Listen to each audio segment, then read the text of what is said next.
청년이 자신의 어머니가 신앙생활하는 것을 강요하는 것이 싫어서 집을 나가려고 합니다. 그가 집을 떠나는 것이 싫은 어머니는 이렇게도 만류해보고 저렇게도 말려보고 이렇게도 타일러보고 저렇게도 타일러보지만 아들은 막무가내입니다. 드디어 아들이 떠나는 날 어머니는 눈물을 흘리며 아들에게 이런 말을 합니다. 얘야, 내가 세상을 살아가다 보면 인생의 짐이 너무 무거워 힘이 들 때가 있을 것이다. 그럴 때마다 너는 하나님을 불러라. 내가 하나님을 부르면 하나님은 내게 응답하실 거란다. 청년은 큰 도시에 나가 제멋대로 사는 게 너무 좋았습니다. 아무런 제재도 받지 않고 아무런 제약도 받지 않고 하고 싶은 것 다 하면서 자기 마음대로 사는 것이 너무 좋았습니다. 그러나 시간이 지나고 세월이 지날수록 삶의 허물을 느낍니다. 그는 오랜 방황 끝에 삶의 무게에 짓눌려 이렇게 살아서는 뭐하나, 그리고 자살을 결심합니다. 자살을 결심하는 순간 어머니의 말씀이 생각났습니다. 너는 인생의 짐이 무거울 때마다 하나님을 불러라. 그러면 하나님은 응답하실 거란다. 자기도 모르게 그는 무릎을 꿇고 하나님께 기도하기를 시작했습니다. 기도하는 순간 자신의 눈에서 눈물이 나며 하나님께 회개 기도를 합니다. 잘못 살아온 것이 너무 후회스러웠습니다. 얼마를 기도를 했는지 기도가 끝날 즈음 마음에 평안이 찾아왔습니다. 어머니의 말씀대로 하나님은 응답하셨습니다. 이 청년이 바로 유명한 전도자이자 성경학자인 토레이 박사입니다. 여러분, 오늘도 우리 인생의 짐이 무겁고 힘들 때, 어려울 때, 답답할 때 나를 만나주시기 위해서 찾아오시는 그 주님을 부르시기를 바랍니다. 하나님은 우리를 만나주시기 위해서 오늘도 우리를 찾아오십니다. 에레미야 29장 12절에서 13절 보면 너희가 내게 부르짖으며 내게 와서 기도하면 내가 너희의 기도를 들을 것이요 너희가 온 마음으로 나를 구하면 나를 찾을 것이요 나를 만나리라. 기도하는 사람들의 기도를 하나님 오늘 또 귀 기울이시고 하나님 만나기를 원하는 사람들을 기다리고 계십니다. 성경은 하나님을 만났던 사람들의 이야기를 기록해 놓고 있습니다. 삶의 정황은, 삶의 형편은, 삶의 사건은 각기 달랐지만 그러나 그들의 삶의 환경이 각기 다른 속에서도 사람들이 하나님을 만날 수 있었던 건 하나님께서 각기 다른 삶의 환경이나 정황에 찾아와 주셨기 때문이고 자신을 계시해 주셨기 때문이고 하나님이 찾아와서 만나 주셨기 때문입니다. 여러분, 인생의 축복은 하나님과의 만남에 있습니다. 교회만 그냥 왔다 갔다 하는 성도들이 아니라 오늘 또 나를 만나기 위해서 찾아오시는 그 주님 만나시기를 바랍니다. 많은 사람들이 하나님을 만남으로 새로운 삶의 가치관과 목적을 찾았습니다. 많은 사람들이 하나님을 만남으로 자신들의 삶의 문제를 해결받았습니다. 많은 사람들이 하나님을 만남으로 절망과 좌절의 자리에서 일어나 새로운 삶의 희망과 용기를 가졌습니다. 많은 사람들이 하나님을 만남으로 새로운 비전과 꿈과 환상을 가지고 창조적인 일에 도전하는 삶을 살게 되었습니다. 오늘 예배에 참여한 모든 성도님들 하나님 만나시기를 바랍니다. 나를 찾아오시는 하나님, 나를 만나주시기를 기다리시는 하나님. 사람이 아무 때나 어디서든지 하나님을 만난다는 건 불가능합니다. 그것은 하나님이 영이시기 때문입니다. 영은 육체가 아니기 때문에 육체적인 기능을 가지고 있지 않습니다. 영은 손으로 붙잡거나 눈으로 볼 수 없습니다. 따라서 하나님은 영이시기에 육체적인 조건으로는 만나기가 어렵습니다. 다른 하나는 하나님은 절대자이시기 때문입니다. 유한한 존재가 영원한 존재를 만나는 건 어려운 일이며 제한적인 존재가 초월적인 존재를 만나는 것도 어려운 일입니다. 여러분, 하나님은 절대자이신데 왜 인간은 유한하고 무능한 존재입니다. 그렇기 때문에 인간이 아무 때나 어디서든지 하나님을 만난다는 건 불가능합니다. 그럼에도 불구하고 야곱처럼 그의 일생에 하나님을 수시로 만난 사람은 없습니다. 우리는 편의상 야곱이 하나님을 만났다고 표현하지만 야곱이 하나님을 만난 것이 아니라 하나님이 야곱을 찾아오셨고 하나님이 야곱을 만나주셨습니다. 이 땅 위의 모든 종교는 인간이 신을 찾아가 만나는 것이지만 우리가 믿는 기독교는 하나님 인간의 몸을 입으시고 이 땅 위에 우리의 삶의 자리에 찾아오셨습니다. 왜 오셨습니까? 죄인된 인간을 구원하시려고, 우는 자들과 함께 하시려고, 가난한 자들과 함께 하시려고, 병든 자들과 함께 하시려고 우리 주님이 이 땅에 오셨습니다. 가난한 자에게 복음을 전하시려고, 포로된 자를 자유케 하시려고, 눈먼 자를 보게 하시려고, 눌린 자를 자유케 하시려고, 은혜의 해를 선포하려고 이 땅에 오셨습니다. 오늘 우리가 이 땅을 살면서 우리를 찾아오시는 그 하나님을 만나시기를 바랍니다. 그리고 주님의 음성을 들으시기를 바랍니다. 그리고 우리의 삶의 문제들을 해결받으시기 바라며 주님의 인도하심을 힘입는 삶이 되시기를 주님의 이름으로 축원합니다. 우리는 야곱의 일생에서 하나님과 야곱의 대표적인 만남을 생각하면서 이 시간 함께 말씀을 묵상합니다. 언제 야곱이 하나님을 만났습니까? 하나님이 야곱이 어려울 때, 외로울 때, 고독할 때 찾아오셨습니다. 창세기 27장 보면 야곱이 형 에서를 속이고 아버지 이삭의 축복을 받은 이야기가 나옵니다. 눈이 어두운 이삭, 나이가 먹은 이삭, 그는 에서를 축복해야 되는데도 야곱을 축복하고 맙니다. 야곱의 양치는 여호와의 복주신 밭의 양치로다. 하나님은 하늘의 이슬과 땅의 기름짐이며 풍성한 곡식과 포도주로 내게 주시기를 원하노라. 에서는 자기가 받아야 할 축복을 동생 야곱이 가로찼기 때문에 이 사건 때문에 야곱을 미워하기를 시작했고 결국은 동생을 죽이려는 생각에까지 이르게 됩니다. 이것을 알게 된 어머니 리브가는 야곱을 피난가게 하고 야곱은 하는 수 없이 형을 피해 외삼촌 라반의 집이 있는 하란으로 도망을 가게 됩니다. 그런데 하란으로 가던 도중 들에서 하룻밤을 노숙하게 됩니다. 그런데 그 밤에 하나님이 야곱을 찾아오신 것입니다. 야곱은 찾아오신 하나님을 만났고 하나님의 음성을 들었습니다. 창세기 28장 13절 보면 또 본즉 여호와께서 그 위에 서서 가라사대 나는 여호와 너희 조부 아브라함의 하나님이요 이삭의 하나님이라. 너 누운 땅을 너와 내 자손에게 주리니 내가 너와 함께 있어 내가 어디로 가든지 너를 지키며 내가 너와 함께 있어 내가 어디를 가든지 너를 지키며 너를 이끌어 이 땅으로 돌아오게 할지라. 형에게 쫓겨났을 때 고향을 떠나고 부모를 떠나고 아무도 함께 할 수 없는 자리, 아무도 같이 할 수 없는 자리에서 하나님은 야곱을 찾아오셨고 야곱을 만나 주셨습니다. 오늘 우리도 마찬가지입니다. 사람은 홀로일 때가 있습니다. 외로운 자리에 처할 때도 있습니다. 철저한 고독 속에서 몸부림칠 때도 있습니다. 누구도 함께 해주지 않는 고통의 자리에 떨어질 때도 있습니다.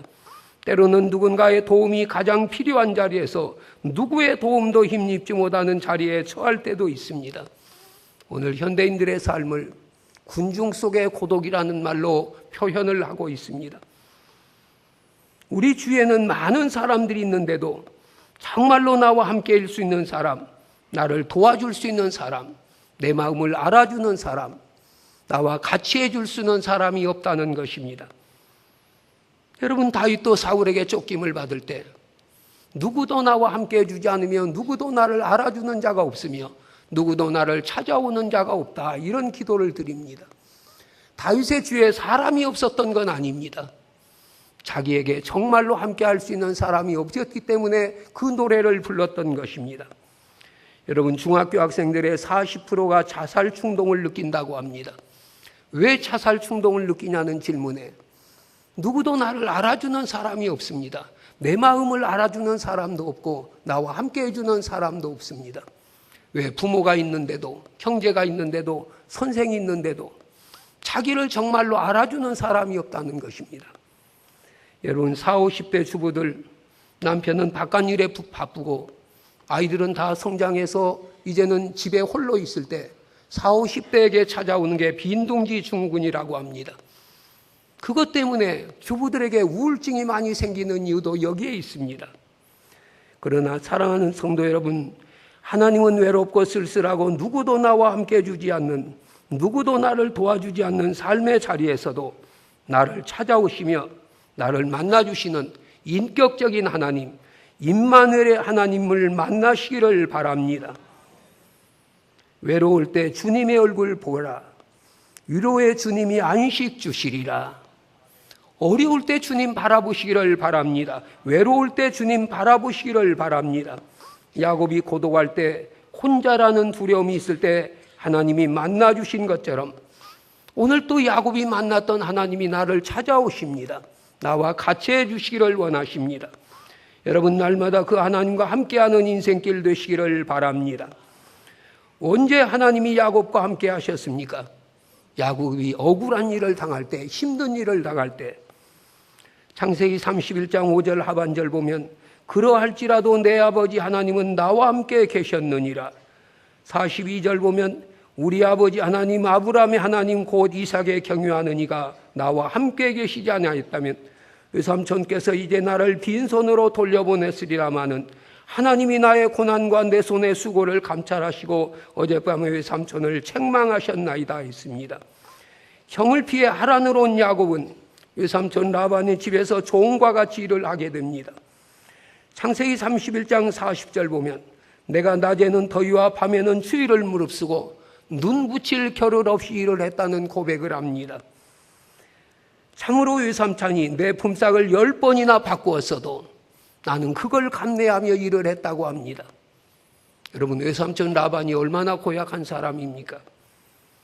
결혼을 하기 위해 자기가 사랑하는 여인 라헬을 얻기 위해서 7년을 일하면 라헬을 주기로 해서 약속을 하고 7년 동안 일을 합니다. 그러나 라반이 그 약속을 어기고 큰딸인 레아를 아내로 줍니다. 다시 또 이제 라헬을 얻기 위해 7년 동안을 일을 해서 14년 만에 사랑하는 아내를 얻었고 라반의 양을 치는 노동을 하며 다시 6년 동안 라반의 집에서 일꾼으로 일을 했습니다.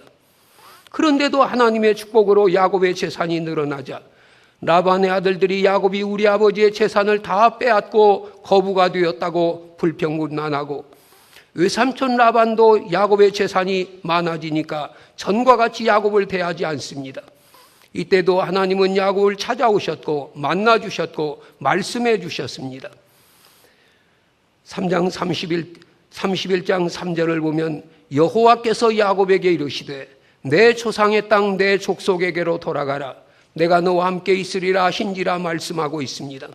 31장 5절은 야곱에 대한 증오심으로 라반의 안색이 변했을 때 그러할지라도 하나님은 나와 함께 계셨느니라. 여러분, 바로 이 그러할지라도 한마디 말 속에는 엄청난 의미가 들어 있습니다. 라반의 아들들이 나를 헤아리 할지라도 하나님은 나와 함께 계셨다는 것입니다. 외삼촌 라반이 미워할지라도 하나님은 나와 함께 계셨다는 것입니다. 여러분, 생각해 보세요. 라반의 아들들은 야곱이 부자가 된 것은 야곱이 우리 아버지의 소유를 빼앗고 우리 아버지의 소유로 모든 재물을 얻었다라고 불평을 합니다. 자기들의 아버지의 소유를 빼앗은 사람을 해하려고 하면 얼마든지 야곱을 해치고 야곱의 소유를 다 빼앗을 수도 있었을 것입니다. 그러나 하나님이 함께 하셨기에 막아주신 것입니다. 그것이 바로 42절의 말씀입니다. 우리 아버지 하나님 아브라함의 하나님이 나와 함께 계시지 아니었더라면 나를 빈손으로 돌려보냈으랴마는 하나님이 나의 고난과 내 손의 수고를 감찰하시고 어젯밤에 외삼촌을 책망하셨나이다라고 했습니다. 여러분, 만일 야곱이 하란의 20년 생활에서 그러할지라도 함께 계시는 하나님의 은혜가 아니었더라면 야곱은 그때그때마다 좌절하고 절망했을 것입니다. 그러나 야곱은 그러할지라도 함께 계시는 하나님을 만났기에 일어설 수가 있었으며 용기를 가질 수 있었으며 승리하는 삶을 살 수가 있었던 것입니다. 우리도 우리가 살아가는 세상 속에서 또는 교회 생활을 하다가 때로는 억울한 일을 만나기도 하며 억울한 이야기를 듣기도 합니다. 그러나 우리는 그것도 믿음으로 이겨가시기를 바랍니다. 그러할지라도 하나님은 거기도 나와 함께 계시기 때문입니다. 여러분, 요셉 보세요. 형들의 미움을 받아 억울하게 애굽의 종으로 팔려갑니다. 그리고 포디발의 집에서 종살이를 합니다. 그러나 하나님은 거기서도 함께 하셨습니다. 종살이 하는 것도 억울한데 또 억울한 누명을 쓰고 감옥에 들어갑니다. 그러나 억울하게 감옥에 갇혀있는 요셉에게 그러할지라도 하나님은 함께 하셨습니다. 창세기 39장 21절 보면 하나님께서 요셉과 함께 하시고 그에게 인자를 더하사라고 했습니다. 우리도 우리가 살아가는 삶 속에서 때로는 사람들 때문에 억울한 일을 당할 때도 있고 억울한 일을 만날 때도 있고 상처받고 감정 상할 때도 많이 있습니다.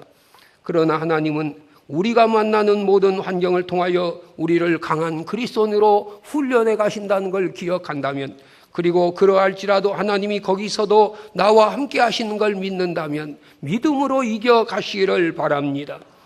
오늘 우리들의 교회 생활이나 신앙 생활에 가장 소중하게 지내야 할 신앙은 그러할지라도 하나님은 나와 함께 계신다.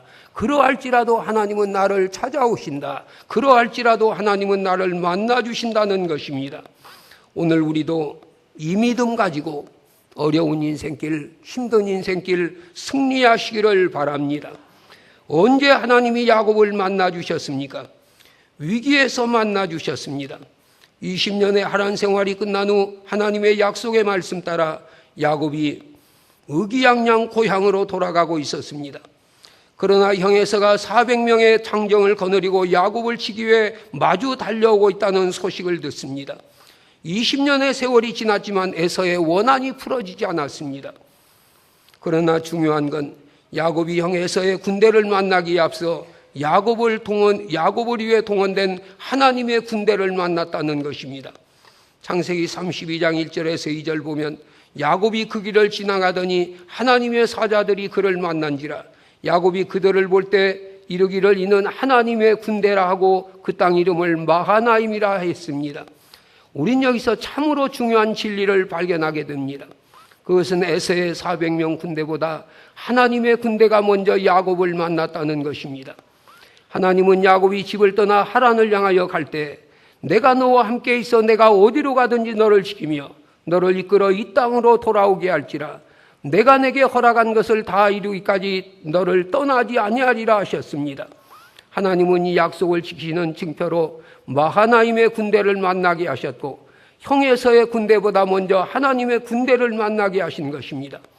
그럼에도 야곱은 에서가 400명의 군대를 거느리고 마주오고 있다는 사실 앞에 놀라지 않을 수 없었습니다. 그는 어떻게 하면 이 위기를 피할까 꾀를 냅니다. 자기가 가진 모든 재산을 두 떼로 나누어서 한 떼를 치면 뒤에 있다가 한 떼를 가지고 도망갈까 궁리를 합니다. 그것도 안 될 것 같으니까 다시는 세 떼로 나누어서 종들에게 재산을 셋으로 나누어 첫째가 에서를 만나서 물어보면 이 재산 동생 야곱이 형에게 주는 재산이라고 말하게 하고 두 떼도 그렇게 하게 하고 세 떼도 그렇게 하려고 계획을 세웠지만 그것도 불가능한 일이었습니다. 그는 생각 끝에 아내와 종들과 가축들을 다 앞서 보내고 야복 나루를 건너간 후에 야복 강가에 홀로 남았습니다. 야곱이 홀로 남았을 때 그 위기의 자리에 누가 오셨습니까? 하나님이 찾아오셨습니다. 야곱은 천사의 모습으로 오신 하나님을 붙잡았습니다. 지금까지 야곱은 자신의 판단력과 지략을 붙잡고 살았습니다. 그리고 자신의 꾀만 믿고 살았습니다. 자기가 하면 안 되는 것이 없었기에 내가 하면 무엇이든지 다 되리라는 생각으로 살았습니다. 그러나 야복강의 상황은 달랐습니다. 모두 다 떠나갔고 자기 혼자 남았습니다. 홀로 있을 때 하나님은 찾아오신 것입니다. 하나님은 때로 우리가 혼자일 때 우리를 만나주시기 위해서 찾아오십니다. 우리가 모든 걸 포기하고 혼자 있을 때 하나님은 나를 찾아와 만나주십니다. 야곱은 하나님을 붙들었습니다. 그리고 밤이 새도록 씨름을 했습니다. 천사는 자기가 야곱을 이기지 못함을 보고 야곱의 허벅지 관절을 치심으로 야곱의 허벅지 관절이 유발되었고 날이 세리하니 나를 가게 하라 하는데도 야곱은 당신에게 축복하지 않으면 가지 않겠다고 이제 붙잡고 있는 것입니다. 여러분, 하나님은 야곱의 허벅지 관절 환도뼈를 치심으로 야곱이 자기의 환도뼈가 유골되는 순간 뭘 깨달았을 것 같습니까? 이제는 어쩔 수 없다. 자기 한계를 깨달았기에 자기 힘으로는 어쩔 수 없기에 하나님께 매달리고 있는 것입니다. 여러분, 오늘 또 누가 하나님께 매달리며 기도합니까? 자기 힘의 한계를 느낀 사람들입니다. 자기 힘으로 뭔가 할 수 없다는 걸 깨달은 사람들이 하나님을 붙들고 하나님께 기도하고 하나님께 부르짖는 것입니다. 하나님은 야곱의 기도에 항복하셨습니다. 그리고 거기서 야곱을 축복하셨습니다. 위기는 언제나 기회라는 말이 있습니다. 야곱은 자신의 삶에 위기가 왔을 때 하나님께 기도했으며 하나님은 위기의 자리에서 기도하는 야곱을 축복하셨습니다. 야곱은 그날 하나님과 겨루어 이겼던 그곳을 브넬이라고 하였습니다. 창세기 32장 30절 보면 그러므로 야곱이 그곳 이름을 브넬이라 하였으니 그가 이르기를 내가 하나님과 대면하여 보았으나 내 생명이 보존되었다미라고 했습니다. 브넬이란 하나님의 얼굴이란 뜻입니다. 하나님은 오늘 또 그 얼굴을 우리에게 비추사 은혜 베푸시기를 원하십니다. 하나님은 그 얼굴을 우리에게 향하여 드사 평강 주시기를 원하십니다. 우리도 브니엘의 하나님을 만나시기를 바랍니다. 이 일로 하나님은 에서의 마음을 움직이셨고 야곱과 에서가 서로 목을 끌어안고 만나게 되는 아름다운 모습을 보게 됩니다. 하나님은 오늘 또 우리의 삶의 자리에 찾아오십니다. 위기의 자리에서 기도로 하나님을 만나시기를 바랍니다. 위기의 자리가 기도로 축복의 자리가 되시기를 바랍니다. 우리의 기도의 자리, 거기가 우리가 하나님께 복받는 자리가 되시기를 바랍니다. 야곱이 만난 하나님은 나의 하나님이십니다. 야곱을 찾아오신 하나님은 오늘 또 나를 찾아오십니다. 내가 외로울 때, 내가 고독할 때, 내가 힘들 때 우리를 찾아오셔서 우리와 함께 해주십니다. 내가 억울한 일을 당할 때, 참으로 힘들 때 찾아오셔서 함께 해주십니다. 그리고 삶의 위기를 만났을 때도 하나님은 찾아오셔서 우리의 삶의 문제를 해결해 주시는 하나님이십니다. 여러분, 하루하루의 삶 속에서도 순간순간의 삶 속에서도 오늘 또 나와 함께 하시기를 원하시며 오늘 또 나를 만나 주시기를 원하시는 그 하나님을 만나시기를 바랍니다. 그리고 그 하나님의 도우심을 힘입고 하나님의 인도하심 따라 살 수 있는 믿음이 우리에게 있어지시기를 주님의 이름으로 축원합니다.